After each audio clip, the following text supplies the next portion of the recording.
That being said, you have to perform 360. For example. It's not just about being a dancer that can hit choreography and execute choreography from within their comfort zone. It's about being able to apply your life skills, your learning skills, your dance ability, your performance ability into any environment, whether that be on camera, whether that be on stage, whether that be in a theatre setting. You know, it's really catered towards building all-around dancers, performers, artists, and just hopefully enabling people to discover what avenue they want to go down. So the Industry TO is a workshop series dedicated to breeding dancers, giving dancers the tools they need to thrive in any industry related to the arts.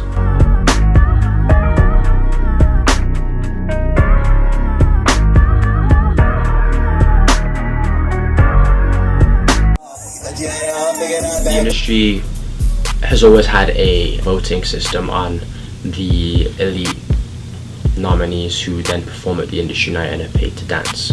At first, it was, we started off where it was the choreographers from the day would select the dancers they wanted. I guess it was only one workshop, so we selected the dancers to then perform at the industry night.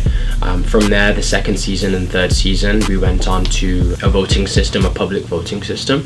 We created video submission packages for them so that the public could see what they were voting for, and then based on the results of the votes, we would cast the top 7 to be in the industry night. This year is a little bit different. So this year, after each workshop, we will be nominating a select amount of dancers who will then come to the intensive weekend. From there, they will go through set tasks over the weekend, detailing how to work on set when there's cameras involved, how to be efficient during live performances, dance etiquette, dance as the art form. We'll be assessing dancers. There'll be a panel of choreographers or artists there to assess these dancers, and from there we're going to select the top 7 to participate in the industry night.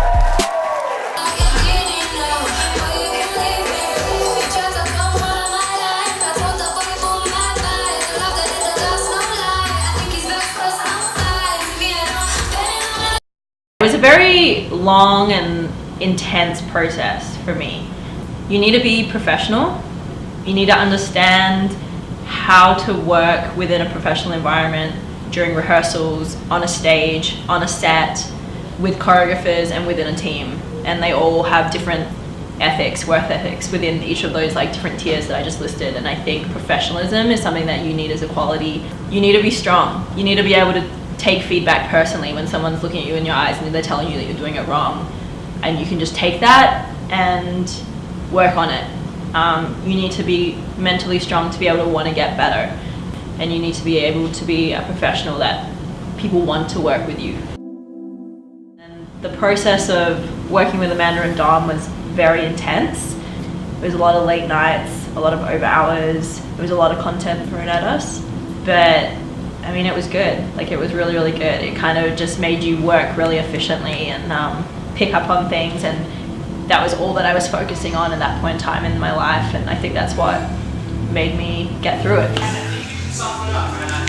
Soften up, especially when you come out of that turn. Let it mount for you. Calls for a sense of fellowship, a sense of community, a sense of vibing out with your surroundings. Good vibes, good energy. They were really so particular on making us be us, which was my goal. They were so passionate, and there was times where I broke down in rehearsals, and a lot of other people did too as well, because they would bring things out of us that we never knew were possible.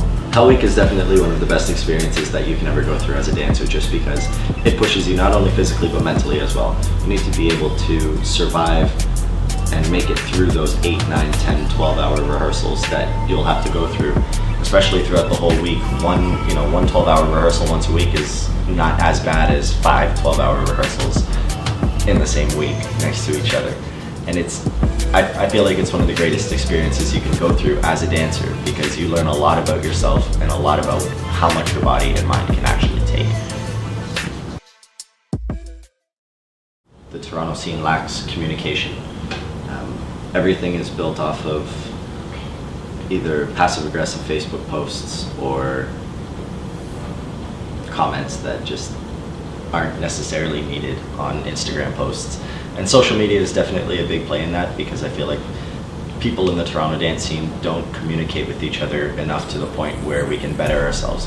The communication isn't there between people, whether it's people from the older generation talking to the younger generation and helping them out and trying to help them benefit and grow as a dancer, teacher, choreographer, whatever they choose to be.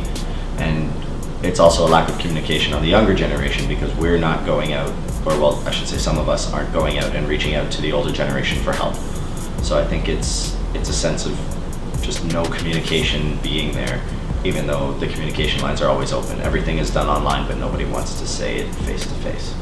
As the new generation comes up, a lot of people are starting to teach more, and I feel that sometimes they don't always go, oh, let's go take their class because I want to see what they can do. It's, oh, why are they teaching? I don't think they're experienced enough, or I don't think they have anything to offer that somebody else already is offering in a class. It shouldn't matter about age or who the person teaching is. You can always learn something from everybody, even if it's why you didn't like a certain class, or why you really liked a certain class, or if you like someone's movement quality. You can always learn something from taking any class.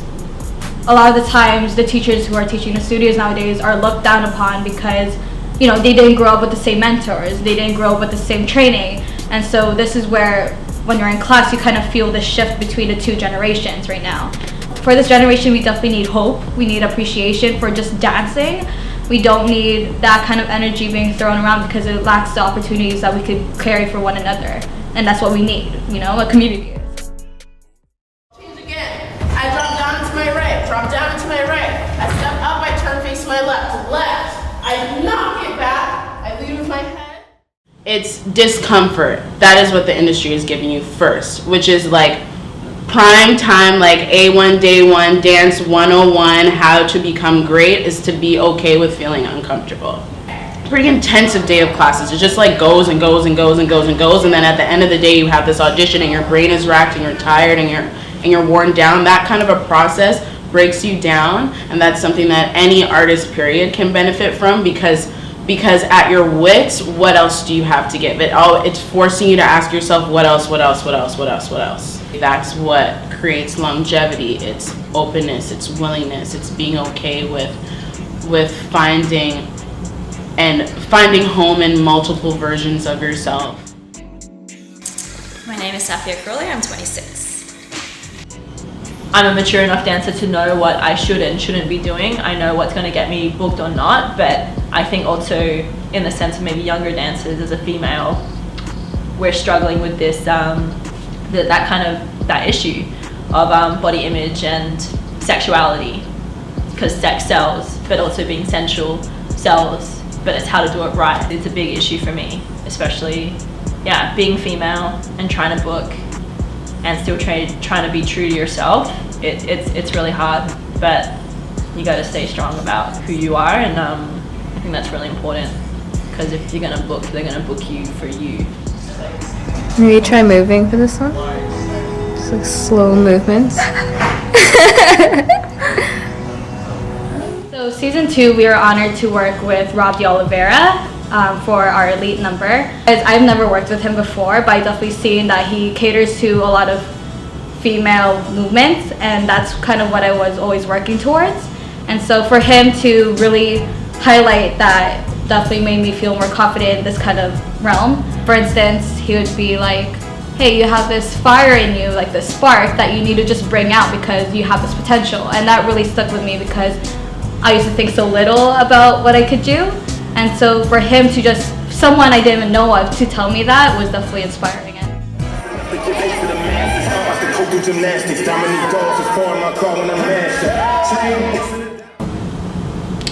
Post industry, I danced on stage with Janet Jackson around that time as well. Movies, a few TV shows. It was definitely like one of the first things I got paid for, for sure, because especially on being under 18, you don't really get paid for a lot of things, but that was definitely like my introduction into, wow, I can actually get money doing this type of stuff. This is cool. And now it's like a career for me. My insecurity, I think people already knew it going into it, was I was just young.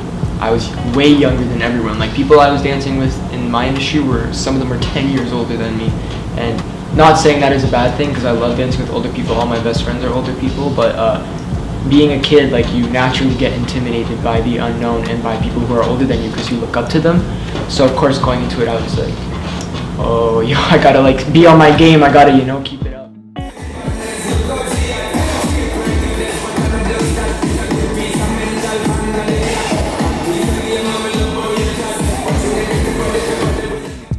Now that there's a junior program, I think the industry can help the younger generation of dancers, because it gives them an opportunity to work with these great choreographers that they bring to the workshops, and it gives them a chance to learn from the older generation and all the knowledge that they went through, so that as they're growing as dancers, they can take similar steps and find their own path at how to get to the level that they want to.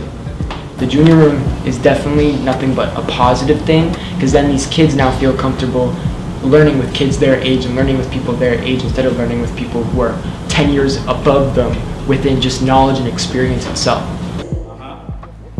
Full out once? Yeah? Okay. One thing I didn't say, but... The advice I'd give the younger generation for industry would be to train hard, but also train smart. Like, your brain's like a sponge, but be smart in what you're doing. Be smart with who you're surrounding yourself by. Make sure that your role models are people that are gonna look out for you and support you. And you need to look out for one another. You need to be a kind person. You need to make sure that everyone is on the same page as you and no one gets left behind. Because at the end of the day, you are a team on the stage.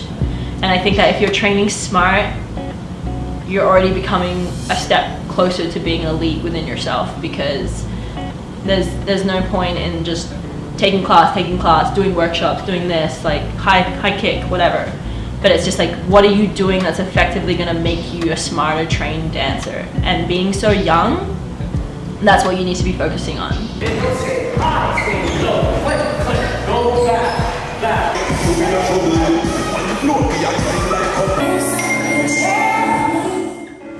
Take note of the talent you have in Toronto whilst it's here. Don't just don't wait.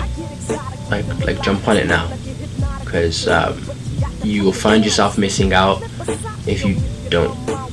People come and go. I think it's really important to actively experience these things firsthand, rather than just watching an Instagram video and basing your opinion on how the class went based off what you saw on an Instagram video or on a YouTube video. I think you need to get out there, be active, take class, form your own opinion, and don't just wait until it's too late. Make me wanna ask, where the hell you been? I like the way you be with all that personality, but I got flavor too. You need to get with me.